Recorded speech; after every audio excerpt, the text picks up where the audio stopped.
I was coming home from deployment, my first Christmas with family in years. My father texted, "Christmas is better without you. Don't come." I replied with a single word, "Understood." Then I made a few quiet changes online. 48 hours later, my phone blew up. One call was from their lawyer.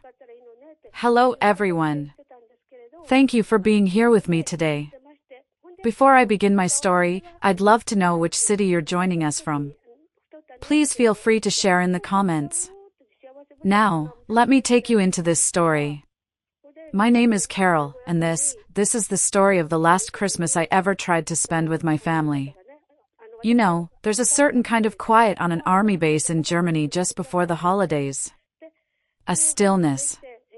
The air gets sharp, smells like pine and diesel, and you start seeing the flickering lights go up in the windows of the family housing units. For the guys with wives and kids here, it's a happy time. For the rest of us, it's a reminder of how far away home really is. I'm Carol. I'm 28 years old, a staff sergeant in the U.S. Army. For the last year, Germany had been my home, but my real home, or what I thought was my real home, was a small town in Oregon I hadn't seen in almost 4 years. It wasn't because I didn't want to go back. I did. Desperately. But there are only so many times you can fly halfway across the world, spend your entire leave and a chunk of your savings, just to feel like a guest in your own childhood bedroom. You know that feeling? Like you're a ghost at your own dinner table. Still, this year, I had hope. It's funny, isn't it? You'd think someone trained in tactical risk assessment would know better than to keep betting on people who consistently let you down. But I guess I'm human before I'm a soldier. And humans, we hope. Even when we probably shouldn't. When my Christmas leave was approved, I felt a jolt of pure, childish excitement. I hadn't been home for the actual holiday since I enlisted at 19. I started picturing it all. I saw my mom, maybe getting a little teary-eyed when I walked through the door, a real hug, not one of those stiff, pat-on-the-back things. I pictured my dad, Frank, handing me a cold beer from the fridge without making some weird comment about it. I even had this ridiculous fantasy that my younger sister, Brenda, might actually ask me about my life, maybe about the recent promotion I'd gotten, instead of just launching into her latest car trouble or complaining about her job. The hope felt so real, I did something stupid. I booked the flight. Non-refundable. I guess a part of me believes in miracles, even after everything. I sat on my bunk, the springs groaning in protest, and pulled out my phone. My fingers hovered over my mom's name. I typed out the message, my heart thumping a little too fast. Got leave. I'll be home for Christmas. Can't wait to see everyone. I hit send. A few minutes later, her reply came. It wasn't words. Just a little red heart emoji. I stared at it, trying to convince myself it meant everything I wanted it to mean. A heart is good, right? It means love. Affection. Welcome. I decided to take it as a win. For the next few days, I let myself live in that fantasy. I imagined the smell of my mom's pot roast, the sound of the local radio station playing Christmas carols, the warmth of the fireplace. I let myself believe that the people I'd been sending half my salary home to every single month might actually want me there, not just the money that came with my name on a bank transfer. I let myself believe that this time, it would be different. The bubble I'd built around myself burst exactly 12 days before Christmas. I was standing in the base mess hall, halfway through a protein bar that tasted like sweetened cardboard. It was that weird, quiet time in the mid-afternoon. A few soldiers were scattered around, lost in their own worlds. Outside, a light, gray snow was beginning to fall. It was almost peaceful. Then my phone buzzed. It was on the table next to my tray, face up. My dad's name lit up the screen. Frank. I smiled, thinking maybe he was calling to talk about flight times. I picked it up. It wasn't a call, it was a text. I opened it. The words were short, blunt, and they hit me with the force of a physical blow. Christmas is better without you. Don't come. I read it once. Then twice. My brain couldn't quite process it. It had to be a joke, right? My dad had a rough sense of humor. Or maybe a typo. Maybe he meant to send it to someone else. I stood there, motionless, the stale protein bar clutched in my hand, just staring at those 7 words. The background chatter of the mess hall faded into a dull roar in my ears. I felt a cold dread begin to creep up my spine. Before I could even begin to form a response, the phone buzzed again. This time, it was my sister, Brenda. Her text was somehow even worse. It'll just make things awkward if you show up. Please don't. That one landed. It wasn't just a rejection, it was an explanation that made it hurt more. Awkward. Like I was some ex-boyfriend they were trying to avoid at a party, not their own daughter, their own sister. The casual cruelty of it stole my breath. It confirmed my dad's message wasn't a joke. This was planned. They had talked about it. They had decided, together, that I wasn't welcome. I slowly sat down at the empty table, my legs suddenly weak. I didn't cry. I didn't get angry. I just felt hollow. A familiar, aching emptiness spread through my chest. I thought about yelling, about demanding an explanation, about listing all the things I'd done for them, all the money I'd sent, all the sacrifices I'd made. But what was the point? They had made their feelings perfectly clear. Arguing wouldn't change their minds. It would only give them more ammunition, more reason to call me dramatic or difficult. So I didn't. I took a deep breath, the way they teach you to do before you qualify at the rifle range. Steady your hands. Control your breathing. Focus. I typed back a single word to both of them, in separate messages. Understood. I'd like to tell you I didn't feel anything. That I was a tough soldier, used to hardship, and that their words bounced right off my armor. But that would be a lie. The kind of lie soldiers tell themselves so they can get through the night. The truth is, my heart broke. Not in a loud, dramatic movie way. It broke in that quiet, terrible way where you feel something inside you shift, a foundational piece of who you are, and you know, with absolute certainty, that it will never shift back. I sat in that mess hall for I don't know how long. An hour?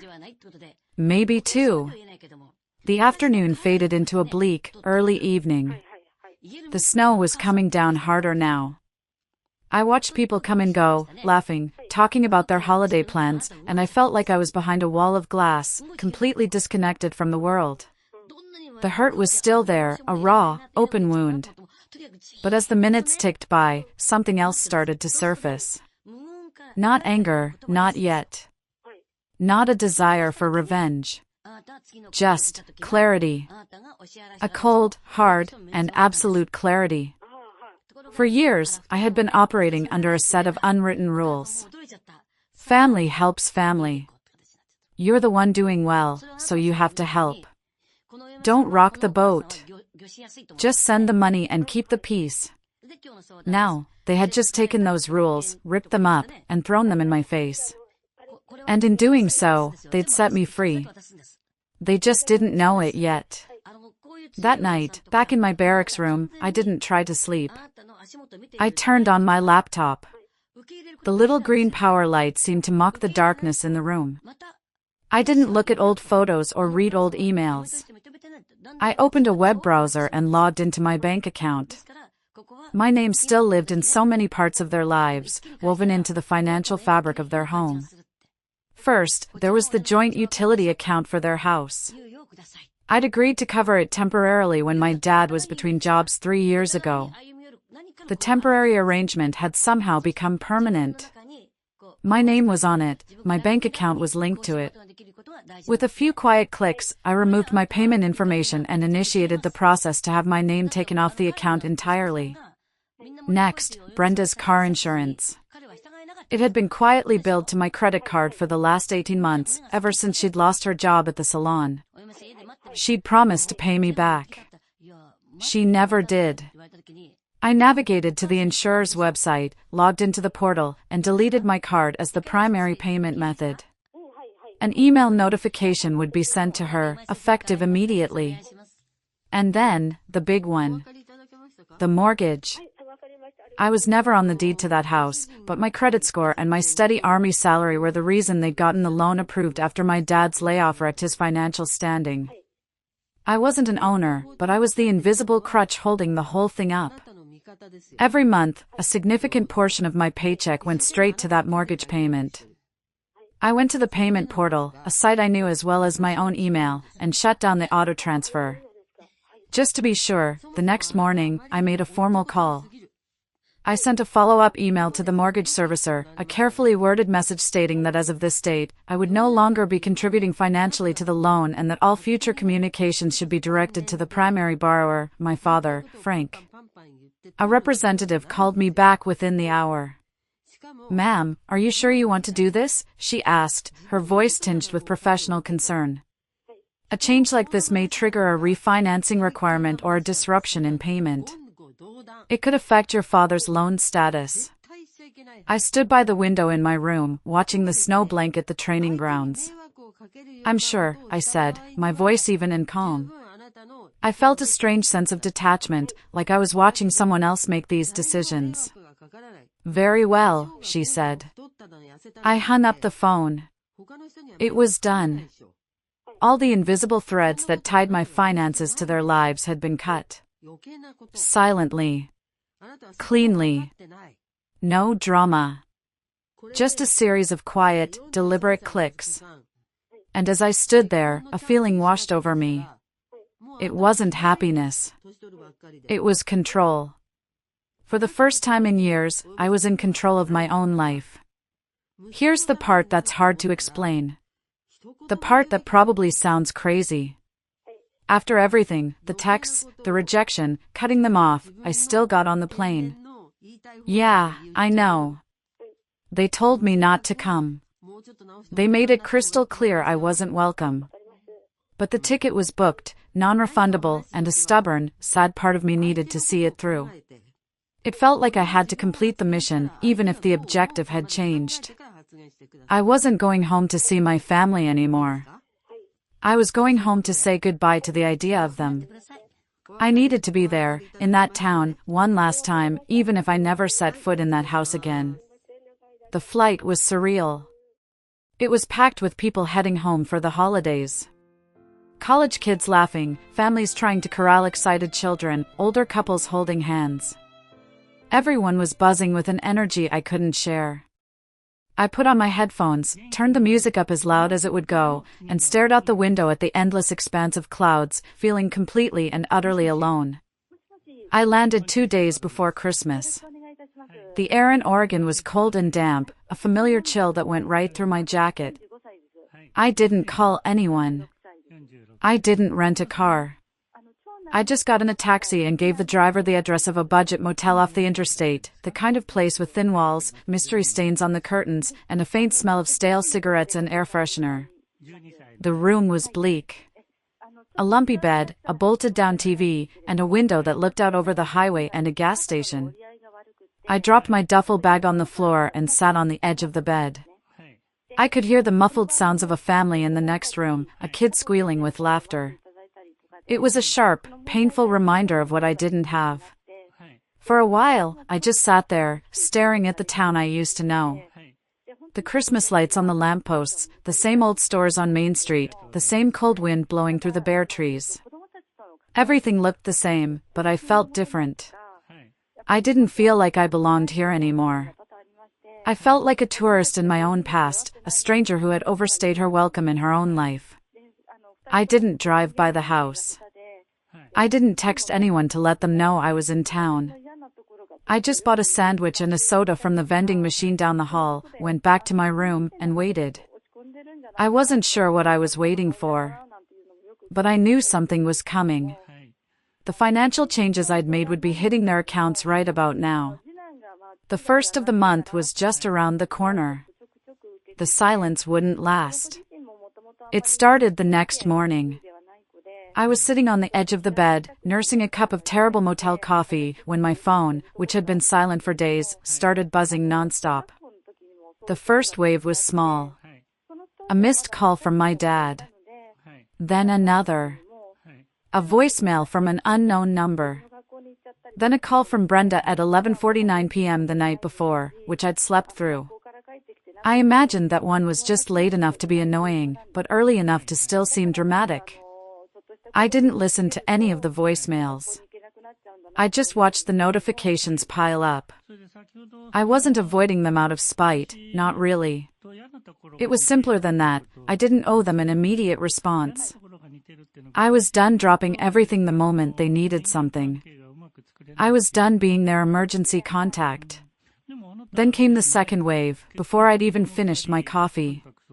7 missed calls before noon. 1 from the house landline. 3 from Frank's cell. 2 more from Brenda. And then 1 from a number I didn't recognize, labeled Callaway and Green Law Office. That one got my attention.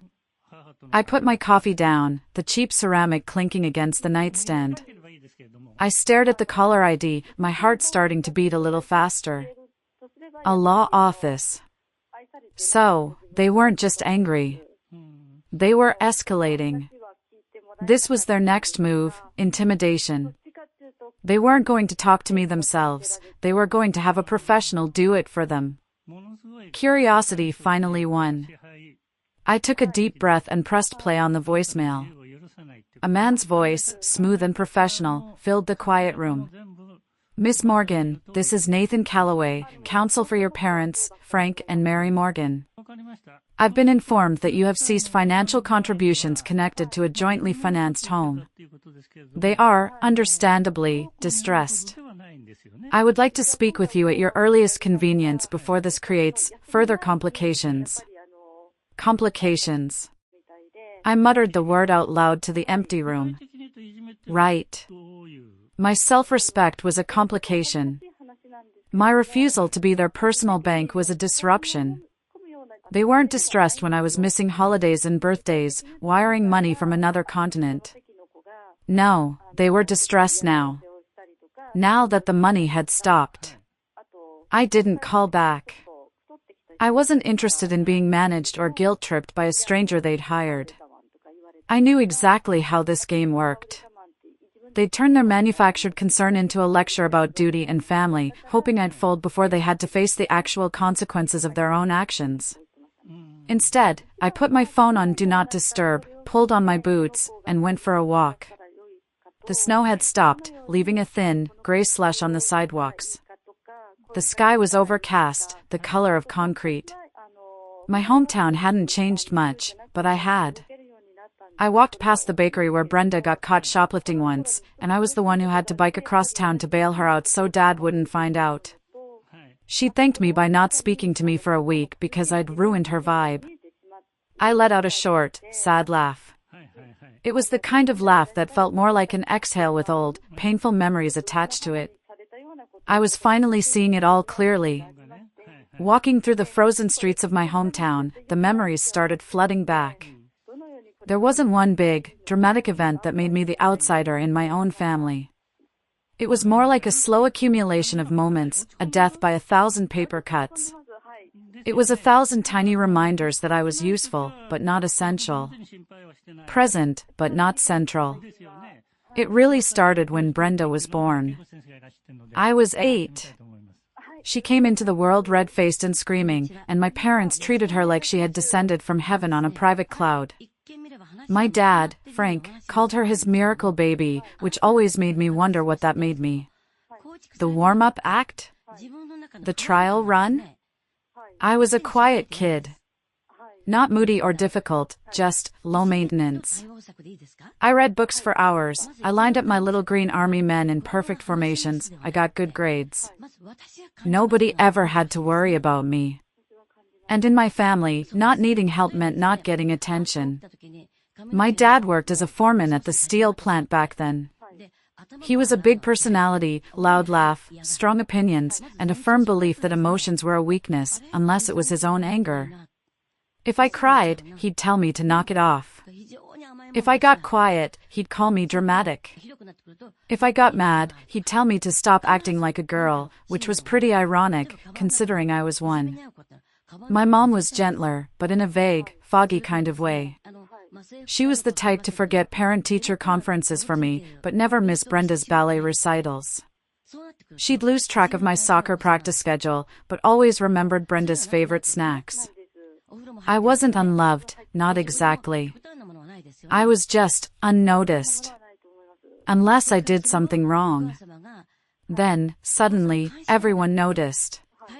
The dynamic was set early. Brenda was the squeaky wheel that always got the grease, and I was the quiet, steady axle that was expected to just keep turning, no matter the load. When I turned 16, I got a part-time job pumping gas at the local station. I saved every single dollar. I had this dream of buying a beat-up old car and just driving, maybe until the world started to feel bigger than my small town. But 1 month in, my dad said he needed to borrow my savings to fix a leak in the roof. The roof never got fixed, but Brenda's Sweet 16 party had a DJ and catered cupcakes. I never saw that money again. When I brought it up, my dad just grunted and said, "It's called helping your family, Carol. You should try it sometime." So, at 19, I joined the army. Nobody tried to stop me. Frank just said, "Figures." My mom cried, but it felt performative.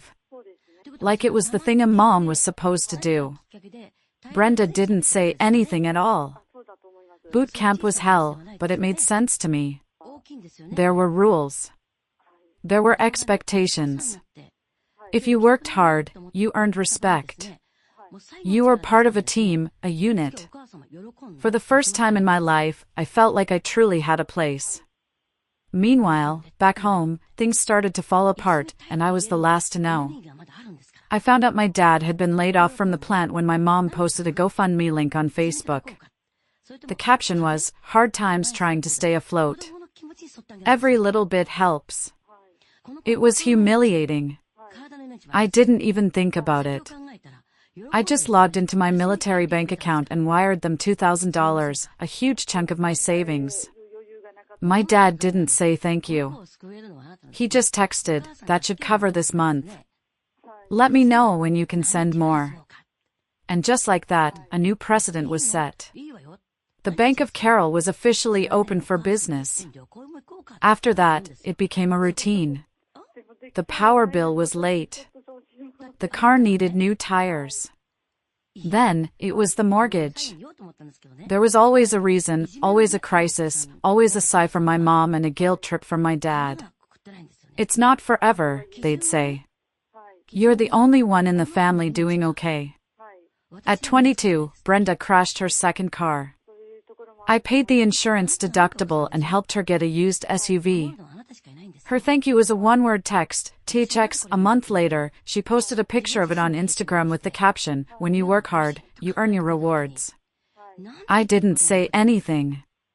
I just took a screenshot and saved it in a folder on my laptop I called Unpaid Debts and Unsaid Things.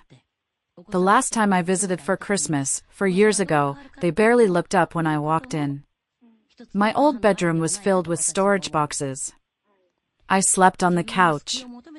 At dinner, my dad raised a glass and toasted Brenda for being the one who always shows up. The next morning, there was no gift under the tree for me. Just a cheap mug they'd picked up at a gas station that said Grumpy Vet. Everyone laughed. "It's a joke, Carol," my mom said. I just smiled. That's what you do when your own family thinks you're a punchline. That's when I stopped going back. But I kept sending the money. Until now. When I got back to the motel after my walk, the receptionist gave me a strange look. "The phone at the front desk has been ringing off the hook for you," she said, peering at me over her glasses. "You some kind of local celebrity?" Something like that, I mumbled and headed upstairs. That night, I did what any emotionally stable, highly trained soldier would do. I bought a bottle of cheap whiskey from the gas station next door, sat in the dark, and rewatched old combat training videos on my laptop. Not because I missed deployment, but because it reminded me of who I was when I wasn't being used as a doormat. Around 1 a.m., the messages shifted. Until then, it had been outrage and confusion from my family. What the hell, Carol? You can't just abandon us. We needed that money. But now, the tone changed. It became manipulative. A text from Brenda, "Mom's been crying all day. You're breaking her heart." Then one from my dad, "Your mother's not well. All this stress you're causing. I'm worried she's going to have a heart attack. This will be on you." And another from Brenda an hour later, "Dad says he's having chest pains. You're killing them with this silence, Carol." I actually raised my glass of whiskey to the ceiling. A silent toast. To emotional manipulation, vintage 1995 and still going strong. I have to admit, I almost caved. Not because I believed them, I knew they were exaggerating for effect, but because it's what I was conditioned to do. Soothe. Solve. Carry the burden. My role in the family was to be the fixer. But then I remembered something my first commanding officer told me. The silence you keep, he'd said, is often louder and more powerful than anything you can say. So I kept it. I held my silence like a shield. By Christmas Eve morning, the messages had gone from dramatic to biblical. My mom posted a bunch of passive-aggressive Bible verses on her Facebook about forgiveness and honoring thy parents. Then Brenda delivered the knockout punch. She posted a family photo. My parents on the couch, smiling, with 3 Christmas stockings hanging on the fireplace behind them. Frank. Mary. Brenda. Mine wasn't there. It had been officially erased. The caption read, "Some people forget who fed them when they were starving. So grateful for the family that's actually here." And that's when I broke my silence. I didn't call. I didn't text. I didn't engage with their drama on their terms. I chose a different battlefield, the one they had just opened up. Social media. I spent the next hour on my laptop, my fingers flying across the keyboard. I created a new photo album on my own Facebook page. I titled it, "Just So We're Clear."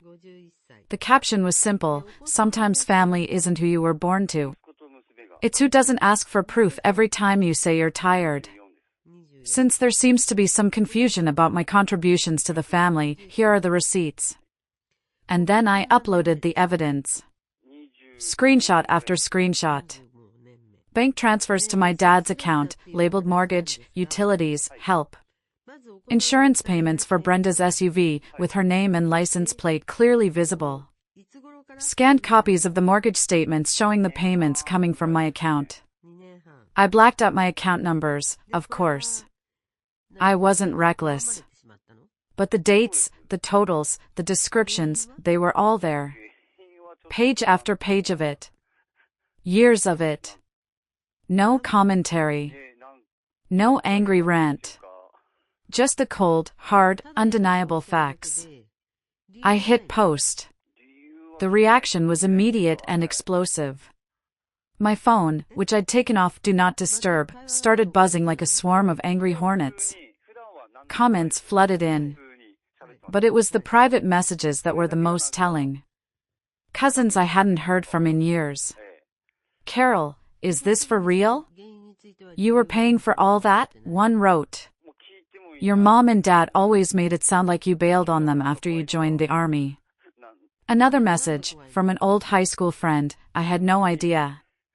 Your sister is always posting about her new stuff. I just assumed she was doing really well. This is messed up." My mom's Facebook page went dark within the hour. Deleted or deactivated, I didn't know which. Frank changed his profile picture to one of him fishing. Classic avoidance. Brenda posted something vague and passive-aggressive about people who thrive on drama and airing dirty laundry. I didn't respond. I just watched it all unfold from my dingy motel room. At 6:32 p.m., I got a voicemail from Frank. His voice was low and shaking with rage. "You've gone too far, Carol. Too far. You humiliated us. I don't even know who you are anymore. You used to be loyal. Now you're just cruel. Congratulations. You've ruined Christmas." That was rich, considering I wasn't even invited to Christmas. Then, at 7:10 p.m., a final text from Brenda. "You made your point. They're freaking out. Mom's not eating. Dad's threatening to sell the house. Are you happy now?" I stared at the screen for a long time. Am I happy? No. I wasn't happy. I was exhausted. I was sad for the family I wished I had. But for the first time, I was being honest. Honest with them and honest with myself. And that was something. Christmas morning came and went in a silent blur. No calls. No texts. No guilt bombs. Just the quiet hum of the motel mini fridge and the blinking light of a single unread voicemail. It was from the lawyer, Nathan Calloway, again. "Miss Morgan," his voice began, much less aggressive this time. "I've spoken with your parents. I think emotions are just running high right now. They would like to meet with you in person to discuss this.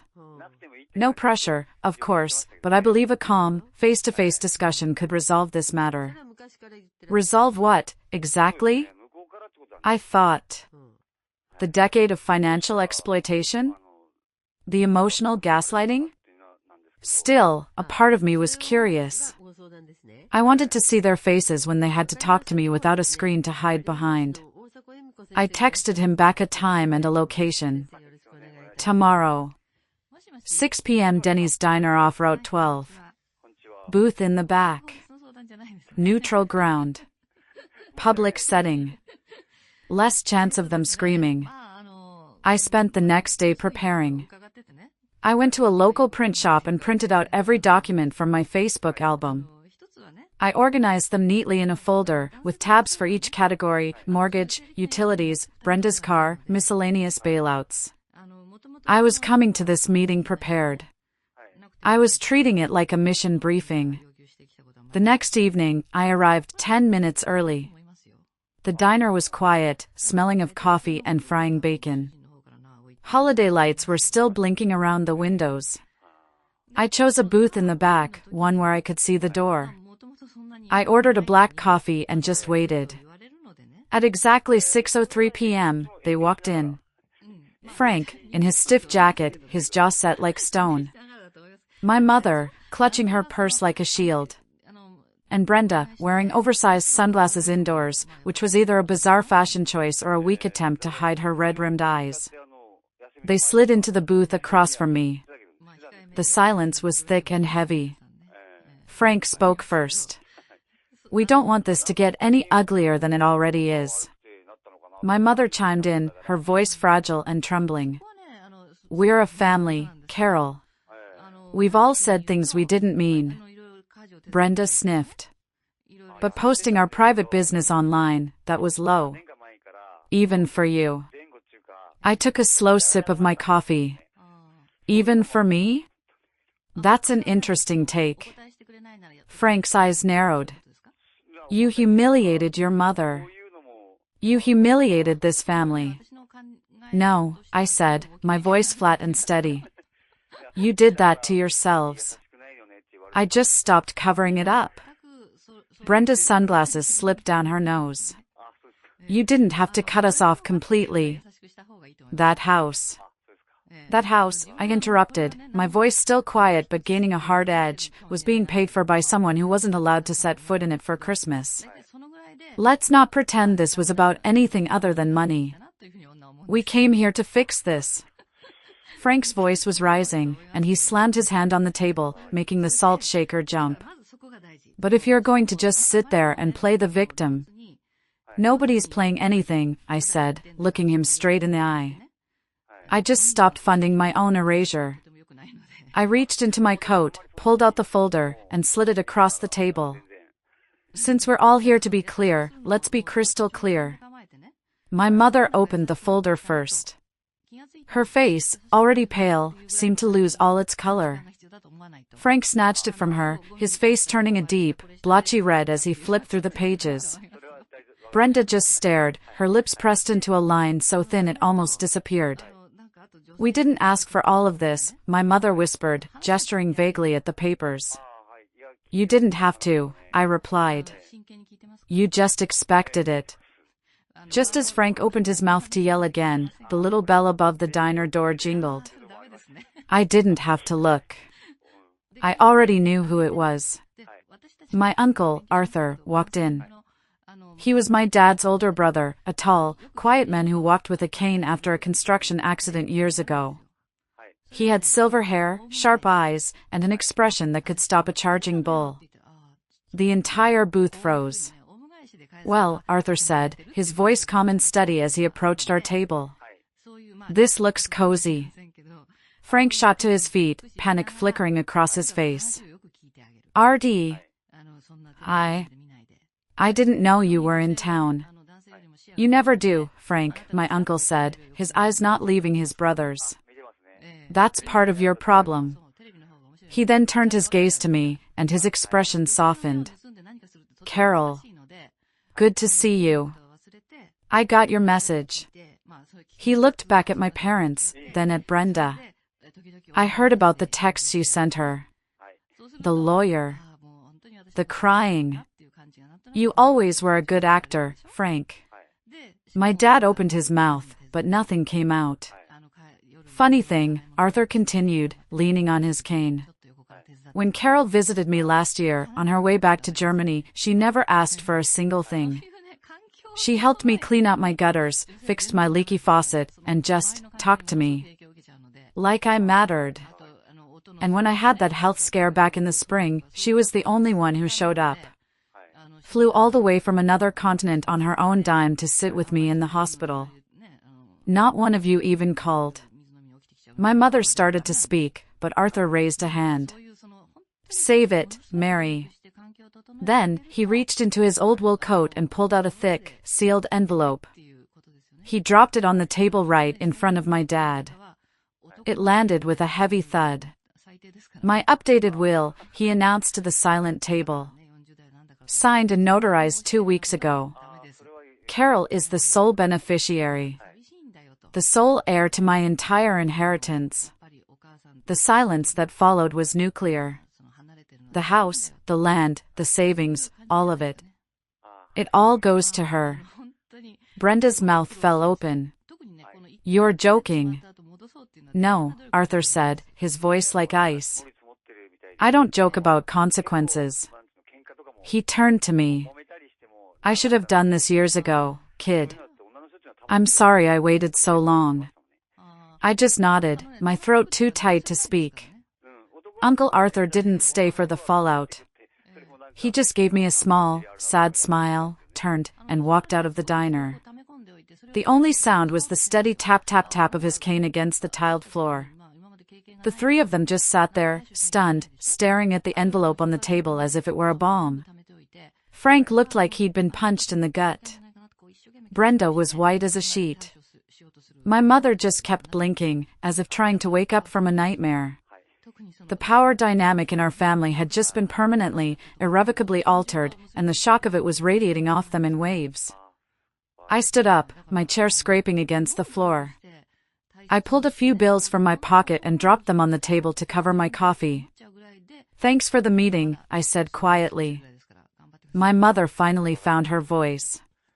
Carol, please.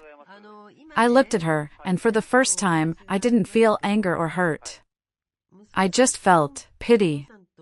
You made your decision, I said. This was mine. And right there, in that moment, with them staring at me in disbelief, I felt a shift. It was the end of one story and the beginning of another. My story. If you're still listening, if you followed me this far into the fluorescent lights of this sad little diner, could you do me a huge favor?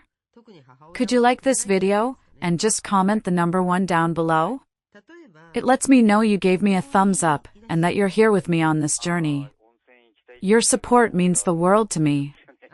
Just comment the number 1, and then I'll tell you how I walked away. Frank finally snapped out of his shock. He surged to his feet, his face twisted in a mask of rage and disbelief.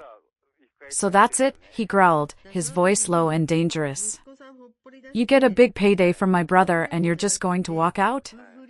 After everything we did for you? I stopped. I turned back to face him fully. I looked him dead in the eye, and all the years of fear and intimidation just evaporated. He was just a man. A sad, angry man who had lost control. Everything you did for me? I repeated, my voice dangerously quiet. Let's be clear, Frank. You didn't do anything for me. You did things to me. You took from me. You used me. And now, I paused, letting the words hang in the air between us. I'm done. I didn't wait for a reply. I turned my back on him, on my mother's silent tears, on Brenda's shocked face. I walked out of that diner, pushed open the glass door, and stepped out into the cold night air.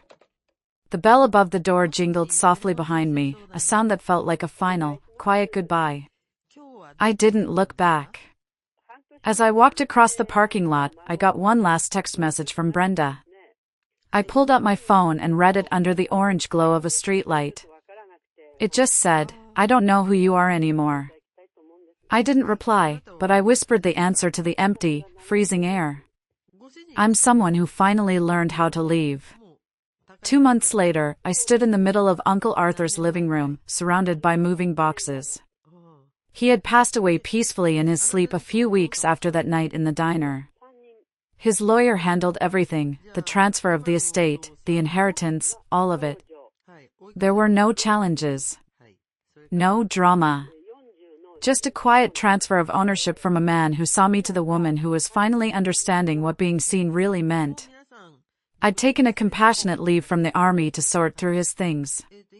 The house was small, old, and smelled of pipe tobacco and wood polish. It was quiet. But it wasn't the bad kind of silence, the one laced with guilt and tension. It was stillness. It was peace. The house was mine. Not because I'd earned it through obligation or guilt, but because someone believed I deserved more than just a life of survival. I found a photo on his mantle and decided it was the only one I needed to keep. It was of me and him, taken on that last visit. We were sitting on his porch, laughing about something I can't even remember now. But I remember the look on his face. It was pride.